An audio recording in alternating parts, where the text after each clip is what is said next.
Help you folks? Name's Randolph. I'm the manager. We're looking for Rose. Works as a waitress down at the diner. Rose, sure. Nice girl. Who wants to know? I'm Alan Wake. The writer, huh? I heard on the radio you were visiting. Well, I'll show you her trailer. That Rose, she's a nice girl. Always pays her rent on time. As I was saying, Al, I found all sorts of weird stuff from the local newspaper's archives. This place is crazy. Disappearances, mysterious deaths, urban legends come true, and, get this, most of this stuff takes place around Cauldron Lake. Well, you ain't wrong, mister. The Indians thought the lake was a doorway to the underworld. I'm the God-fearing type myself. I don't hold with that sort of thing. Yeah, okay. Anyway, there was an island there owned by a guy called Thomas Zink. Now, some of the articles I found about him make him out to be a famous writer, but I ran a bunch of searches, couldn't find a single thing he wrote. Zane was heavily into diving, so much so that the place came to be called Diver's Island. But the volcano in the lake erupted in 1970, and Zane went down with the island.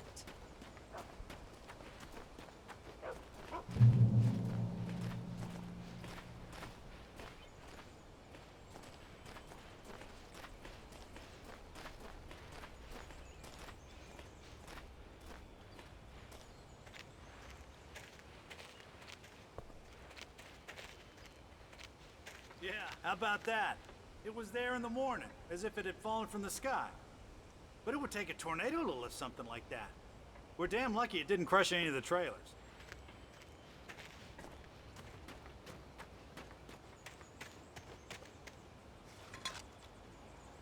Come on, mister. I'll take you to Rose's trailer.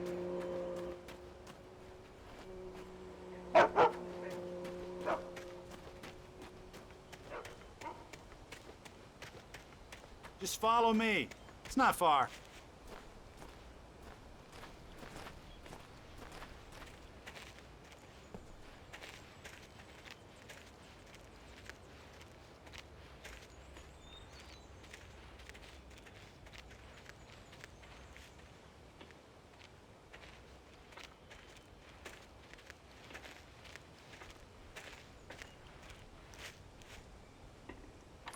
Gets better. A local girl, Barbara Jagger, drowned in Cauldron Lake just a week earlier. They were lovers. Sure, Jagger's a local spook story. The Scratching Hag. Comes for you in the dark. Childish stuff like that. Anyway, Al, I'm just getting to the best part. All of the articles about this stuff were written by Cynthia Weaver. I asked around, and she's that crazy bag lady you met. What, the lamp lady? She can be a little loopy, but she's not homeless. Yeah, anyway, she knew both Jagger and Zane before they both died, and she had some kind of a breakdown.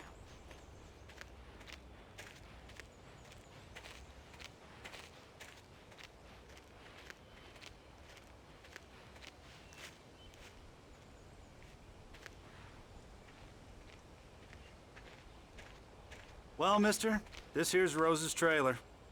You mind me asking what you want with her? We're just here to talk to her, pal.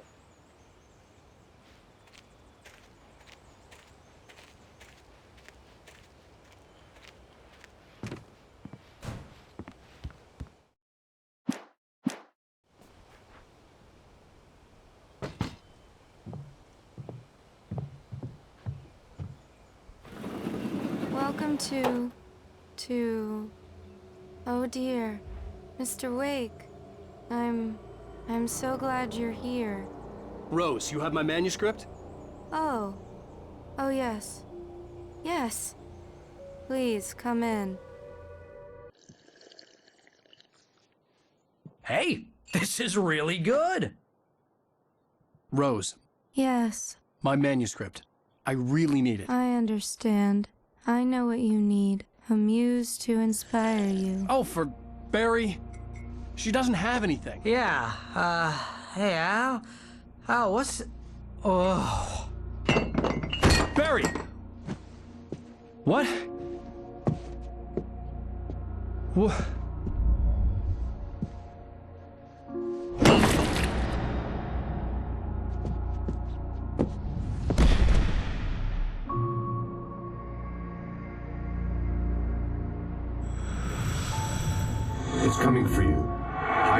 barber's skin. I'm too weak to stop it. You must turn the lights on. I promised I'd come visit you and your lovely wife. You must finish what you started. I insist. You must turn the lights on. Turn the light on. Back to work, boy.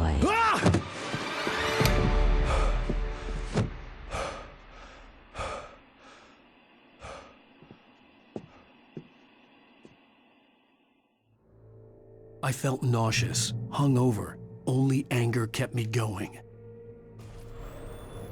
I can't tell reality from dream anymore, but it seems I have an imaginary editor to help me. She's an old woman in a funeral dress.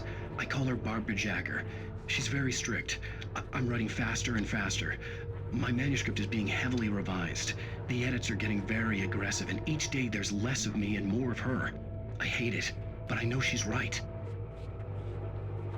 She promises me I can save Alice this way. She knows more of this than I do. About the complex incantation I'm attempting. About this place. She's worked with another writer under similar circumstances, Thomas Zane. The genre of the story seems to be shifting. It's turning into a horror story. I'm getting close. I can feel it.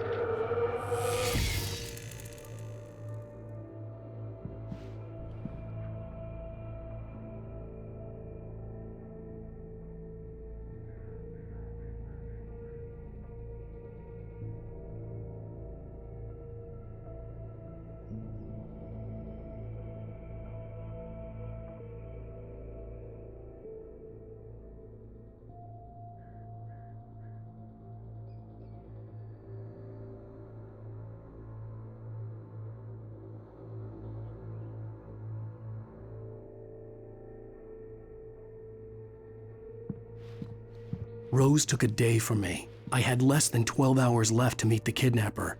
All I could do was get Barry into the car, work something out once I got on the road.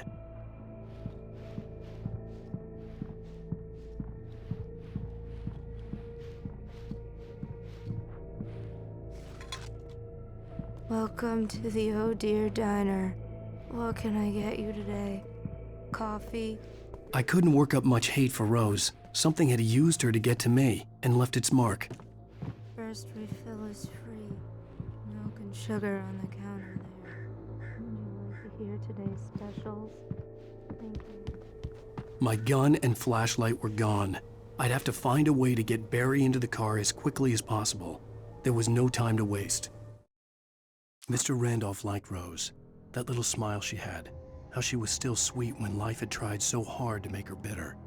It wasn't any of his business what she did in her trailer. But those strangers, the writer and his smart-ass sidekick, looked like trouble. And they'd been in there for hours, way past her normal bedtime. He reached for the phone and called the sheriff's station.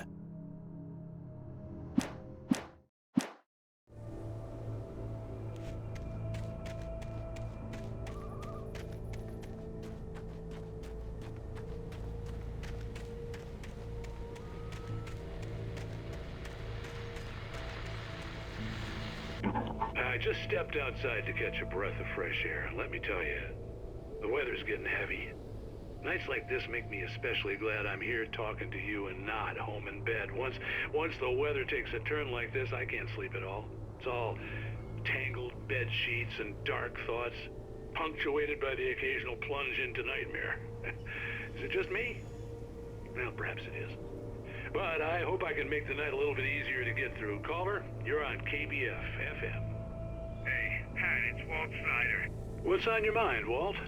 Well, I am the way you are, but, I can't sleep either, you know? I just been staring out the window here, trying to make sense of it all, but, I ain't been drinking either, you know? Well, you sound like a man with a problem, Walt. I had argument with Danny, and, then I got in trouble with the law, and, I'm just, well... I heard something like that, Walt. Yeah, well, he's best friend, and they let me on bail today. And now I'm just alone here at the window, you know, waiting. Man, and there's something in the air tonight, man. I was just outside looking up at the sky above our broadcast tower thinking the same thing. What are you waiting for, Walt? I don't know. You know, something's gonna happen. You know, I think I better go. Well, Walt, maybe... No, thanks, Pat. Well, good luck to you, Walt. Hang in there. Let's take a little break, folks. This weather's really something else, huh? How can I be sure you will walk away? Why'd you love deception? I mean,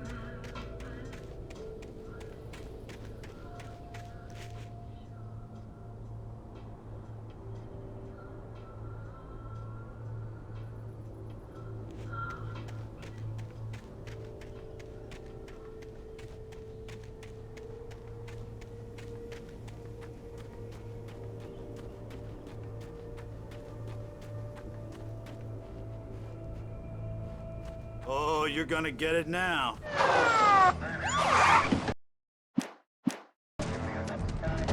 God knows what you've done to that poor girl. This is Agent Nightingale, FBI! Get him up, Hemingway! You're under arrest! You move a muscle, I'll unload right in your goddamn face!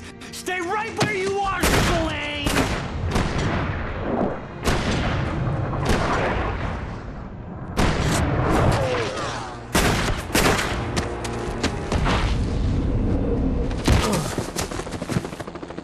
What are you?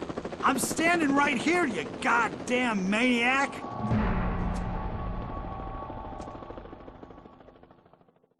I hated to leave Barry behind, but there was no way I'd miss my appointment with the kidnapper.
For decades, the darkness that wore Barbara Jagger's skin slept fitfully in the dark place that was its home and prison. It was hungry and in pain. It dreamed of its nights of glory when the poet's writing had called it from the depths and given it a brief, terrible taste of power and freedom. The rock stars had stirred it from the deep sleep the poet had sunk it back to in the end. When it sensed the writer on the ferry, it opened its eyes.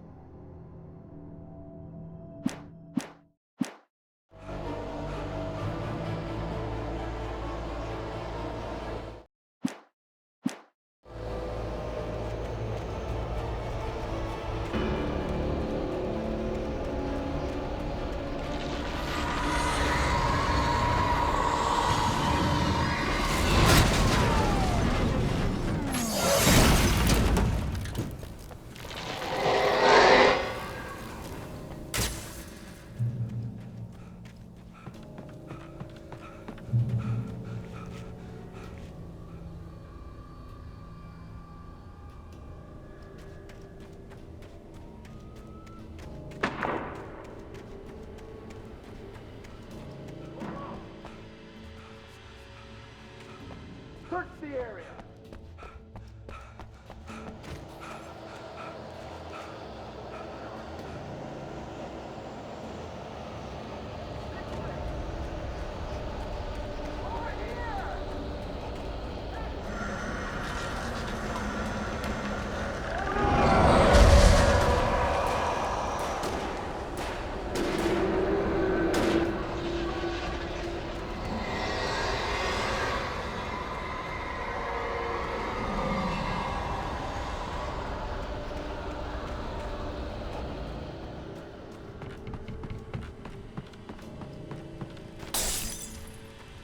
This horror was everywhere I went, circling me. The cops didn't stand a chance. They were after a writer, not a monster. This is Agent Nightingale. I've lost contact with person Lynn you assigned to me. It's Blake's doing. Wait, are you seriously telling me that geek writer just took out my deputies? Are you kidding? I mean, have you seen this guy? He wears a tweed jacket. Over. He's the guy we're chasing. If it's not him, who then? Bigfoot? Over. I don't know yet, but I'm not in the habit of jumping to conclusions. That tends to come back and bite you in the ass. Out.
This is James. Mulligan, Thornton, come in. Over. Thornton here. James, we got both Wheeler and Rose in custody. They didn't put up a fight or anything. Why, they were... Hey, what are you... Come on! Sit down and give me that. James, Mulligan here. Over. Go ahead, Mulligan. Over. We got Wheeler and Rose here. Wheeler's drunk or hopped up on something. Speaking of which, that Fed had a pretty distinctive whiff of Otis Scotch about him, if you know what I mean. Over. I don't have anything on that, Deputy Mulligan. Over. Well, whatever. Anyway, Rose is just being plain weird here. You better get Doc in to take a look at both of them. Over. Gotcha. You better get them here quickly. The, Fed's gonna want to interview Wheeler. Over. Oh, yeah, I'll bet he does. Looks like they have a lot in common. Mulligan out.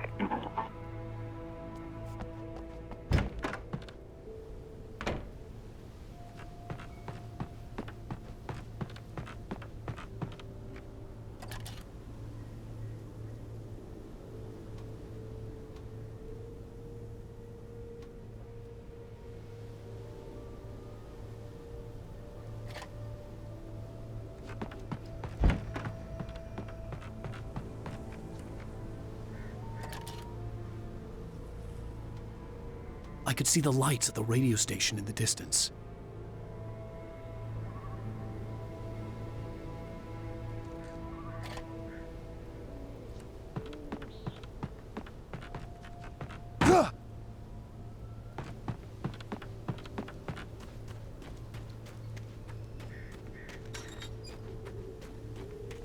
I imagined that the broadcast tower in the distance was part of the local radio station. Maine seemed like a decent guy. Perhaps he could give me directions to the coal mine.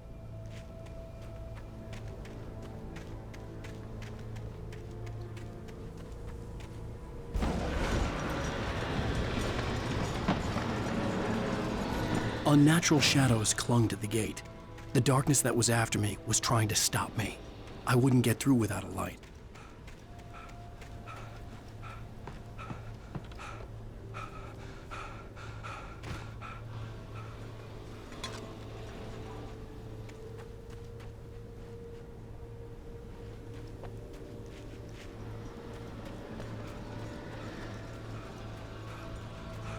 There was no power to the searchlight.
It took me a moment to recognize the flashbang grenades. They were an ideal weapon for my situation. Team 1, come in. Over. Team 1, this is Sheriff Breaker. Report. Over. Team 2, come in. I need a report. Over. Come on, guys.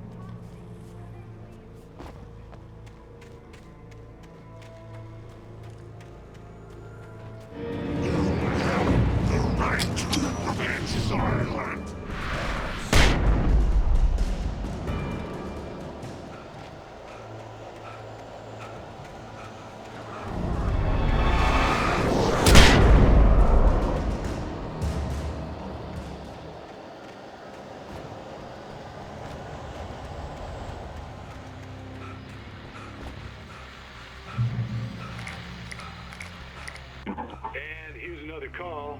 You're on KBF-FM with Pat Maine. It's Milt Peabody, Pat. What's on your mind, Milt? Well, I live near the trailer park, Pat, and there's a big ruckus going on over there. Well, that's just up the road from me, too. What's going on, do you know? I don't know, but there's a bunch of police cars there, lots of sirens, a helicopter buzzing around, and I think I heard some gunshots. Gunshots? Yes, sir, like from a pistol. So can you find out what's going on?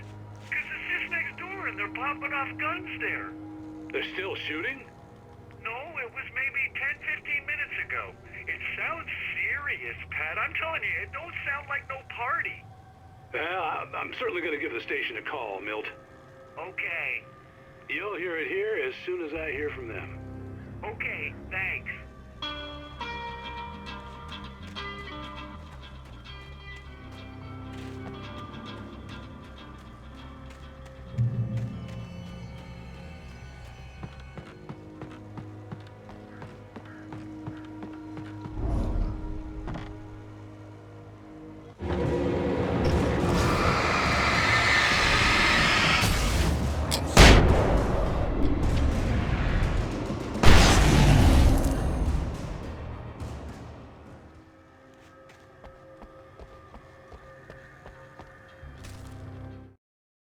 Touched by the dark presence, Rose was lost in a dreamland where everything was drawn in black and gray crayons. The old lady had promised her that all her wishes would come true. She would be Alan Wake's muse. She was smiling so hard it hurt her face. She crushed a bottle full of sleeping pills into the coffee. Deep down inside, she was screaming in terror.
I hope Maine could lend me a car to get to the coal mine.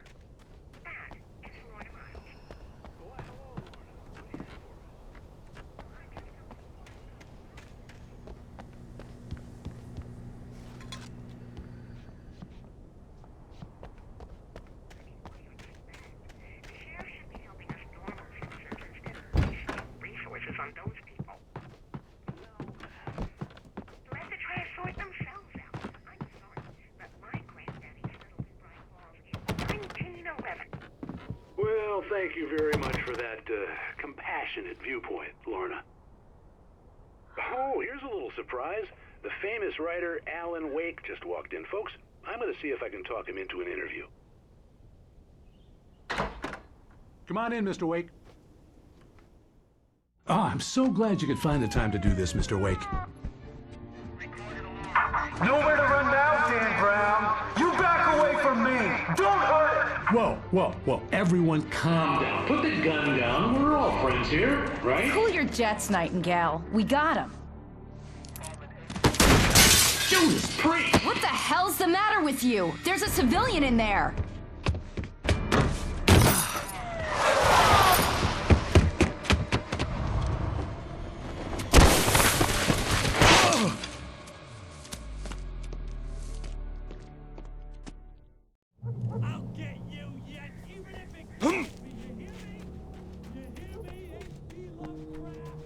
I had fallen off so many cliffs it was ridiculous. That's what you get for naming a book The Sudden Stop. It was probably good I hadn't had the chance to tell Maine where I was going.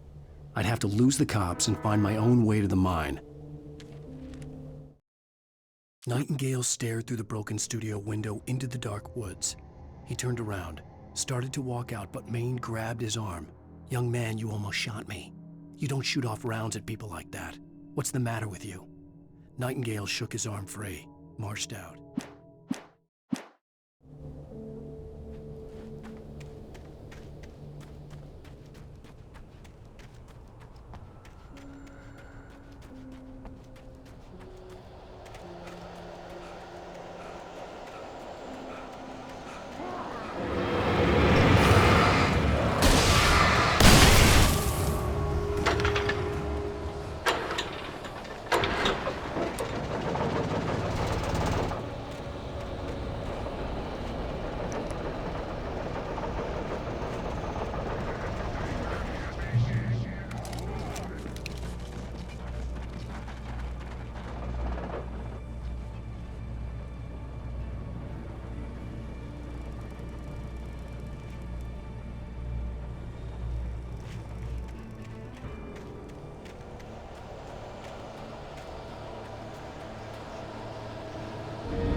There was no sensible reason for the power company work lights to be here. It was almost as if they'd been left for someone like me to use.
Sarah trusted her gut, and her gut said Agent Nightingale was an asshole. He felt wrong, and it wasn't just the smell of stale booze. It was in the way he flashed his badge, pulled rank, the look in his eyes when he wanted answers. Where was Alan Wake? What was this about an accident? Where was his wife? And most importantly, why did she let Wake go? He wouldn't answer her questions. Federal business was all he'd say.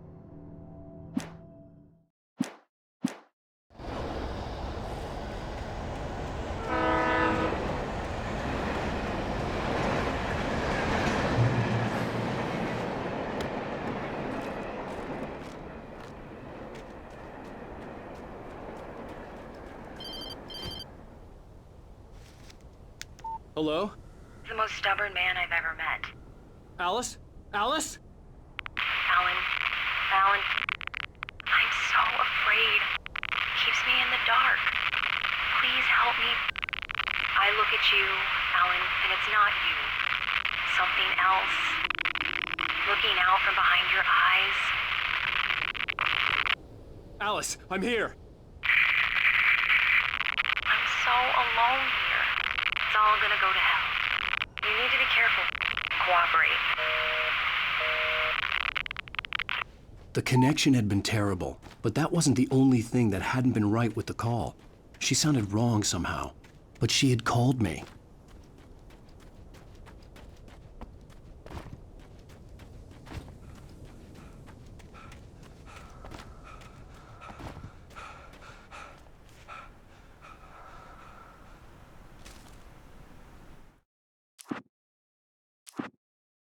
The pipe wrenched itself loose from the bridge's steel framework.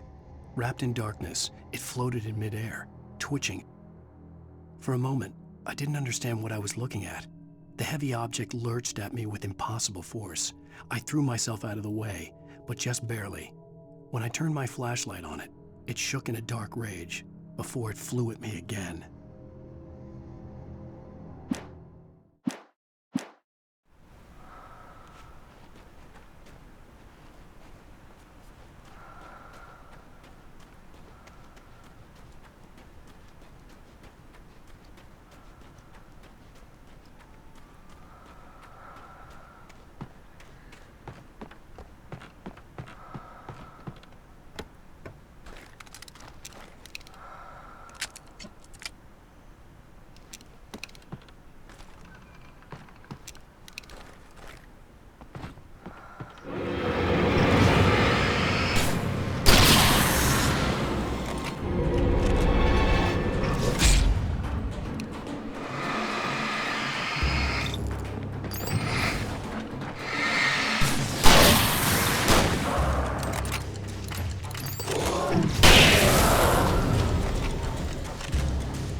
I could see a railway bridge up ahead, and a warehouse of some sort on the opposite shore. I hoped I could find a car from there.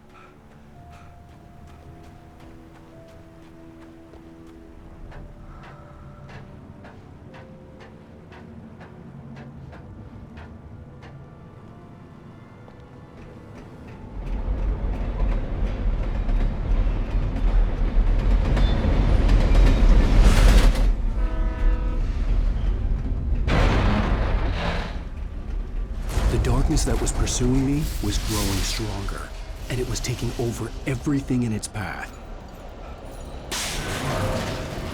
What the hell?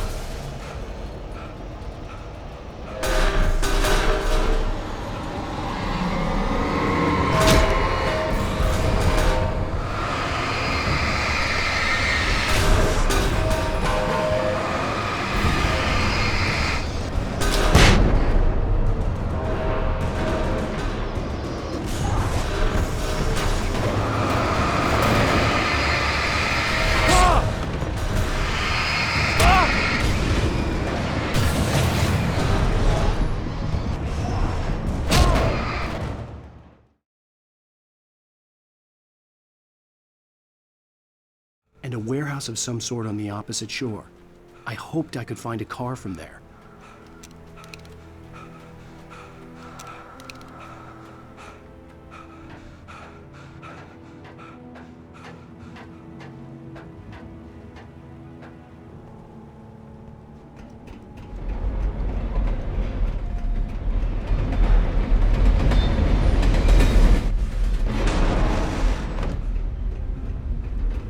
The darkness that was pursuing me was growing stronger, and it was taking over everything in its path. What the hell?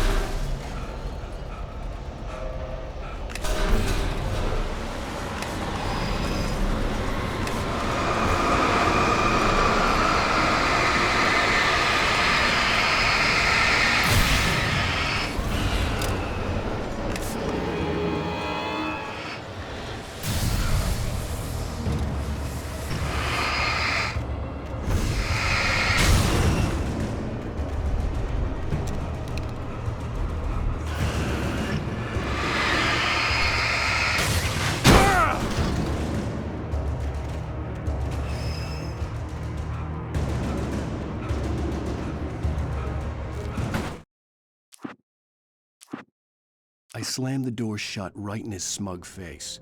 He pleaded for me to open the door. True to form, the asshole actually thought I would obey. I had no sympathy left, no guilt either, not for him. I took a moment to savor the scream. I bet I had a smile on my face. It was all that I had time for. The dark presence was inside the lodge with me.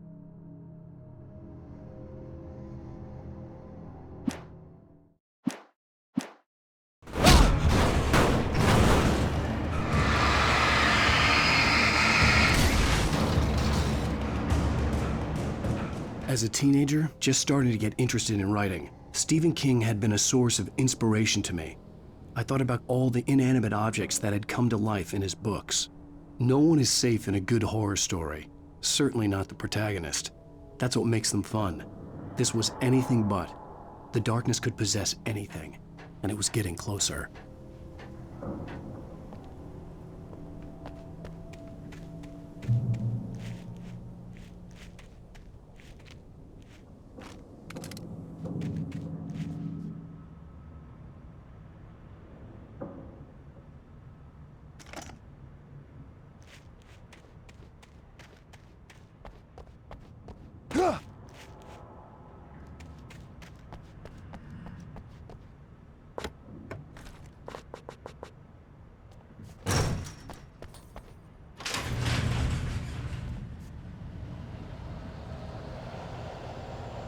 Did you call 911?